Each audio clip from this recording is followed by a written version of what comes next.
Bismillahirrahmanirrahim. Welcome back, dear students. My name is Fazli Rahman. I am a subject specialist biology.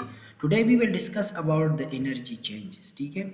अब जब substrate और enzyme मिलते हैं तो एनर्जी में चेंजेस आ जाती है. एनर्जी को एक्टिवेशन, यहाँ एनर्जी चेंजेस से मुराद एक्टिवेशन एनर्जी है. एक्टिवेशन एनर्जी में चेंजेस आ जाती है. ठीक है. जैसा कि हमने पहले ही बताया था कि एंजाइम की वजह से एक्टिवेशन एनर्जी लोअर हो जाती है.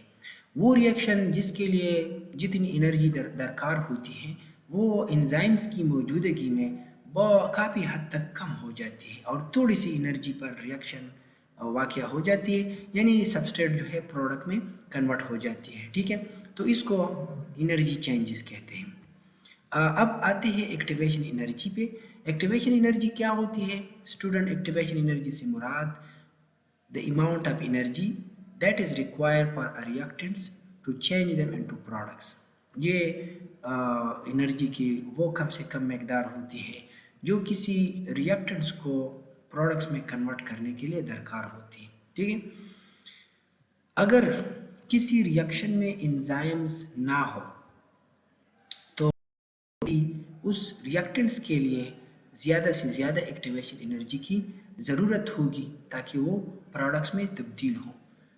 फॉर एग्ज़ाम्पल स्टूडेंट, यहाँ पे एक रिएक्टेंट्स जो है वो दिया गया है हाइड्रोजन पर ऑक्साइड H2O2. अब एंजाइम की मौजूदगी में ये रिएक्शन जो है 1 किलो जूल पर मोल एक्टिवेशन एनर्जी पर प्रोडक्ट में कन्वर्ट करती है हाइड्रोजन पर ऑक्साइड को, जिसकी प्रोडक्ट जो है वो वाटर और ऑक्सीजन मॉलिक्यूल है. ठीक है.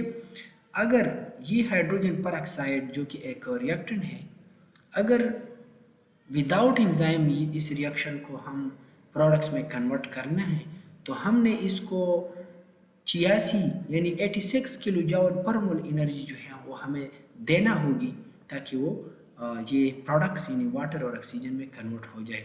यहाँ पे बैक जो है काफ़ी ज़्यादा चेंजेस हमें नज़र आ रही है एक्टिवेशन एनर्जी के हवाले से. 1 किलो जूल और 86 किलो जूल में बहुत बड़ा फ़र्क है. ये फ़र्क जो है ये एंजाइम की वजह से है. ठीक है. जो यहाँ पे रिएक्शन नंबर फर्स्ट में हमें जो नज़र आ रही है. ठीक है. इसी तरह एंजाइम एक्टिवेशन एनर्जी को कम करती है, लोअर करती है. ठीक है स्टूडेंट.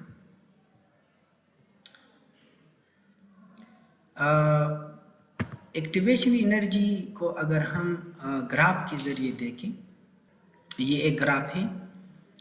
इसकी वाई एक्सिस पर हमने एनर्जी को, पोटेंशियल एनर्जी को रखा गया है और जबकि एक्स एक्सिस पर प्रोग्रेस ऑफ ए रिएक्शन को शो किया गया है.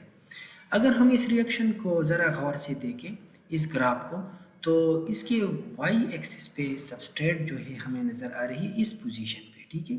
ये ज़ीरो पोटेंशियल एनर्जी पे है जबकि सबस्ट्रेट के साथ ऑलरेडी पोटेंशियल एनर्जी है. ठीक है. तो अगर हम इस सबस्ट्रेट को यहाँ प्रोडक्ट पे कन्वर्ट करना है, जैसे कि हम जानते हैं कि अगर हम सबस्ट्रेट को प्रोडक्ट में कन्वर्ट करते हैं तो प्रोडक्ट्स की जो पोटेंशियल एनर्जी होगी वो लोअर होगी, वो कम होगी क्योंकि वो स्टेबिलिटी की तरफ जाएगी. ठीक है. और सबस्ट्रेट की एनर्जी हमेशा हाई होती है प्रोडक्ट से. ठीक है.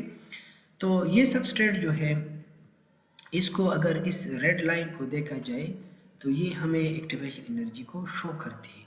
यहाँ से इस सबस्ट्रेट को इतना एनर्जी चाहिए ताकि ये प्रोडक्ट्स में कन्वर्ट हो. ठीक है. इस अमाउंट ऑफ एनर्जी को हम एक्टिवेशन एनर्जी कहते हैं. अगर ये रिएक्शन हमने करना है तो हमें इतना एक्टिवेशन एनर्जी देना होगी ताकि सबस्ट्रेट जो है वो प्रोडक्ट्स में कन्वर्ट हो. अगर हमारे पास एंजाइम है तो फिर आप देखें ये जो ब्लू लाइन से हमें दिखाया गया है, इस ब्लू लाइन से जो हमें एनर्जी की क्वांटिटी नज़र आ रही है बहुत ज़्यादा कम है इस एनर्जी के मुकाबले में. ये एक्टिवेशन एनर्जी बहुत कम है. तो ये इसलिए कम हुई है क्योंकि इसमें एंजाइम मौजूद है. ठीक है. तो इस ग्राफ से भी पता चला स्टूडेंट के एक्टिवेशन एनर्जी कैसे कम होती है.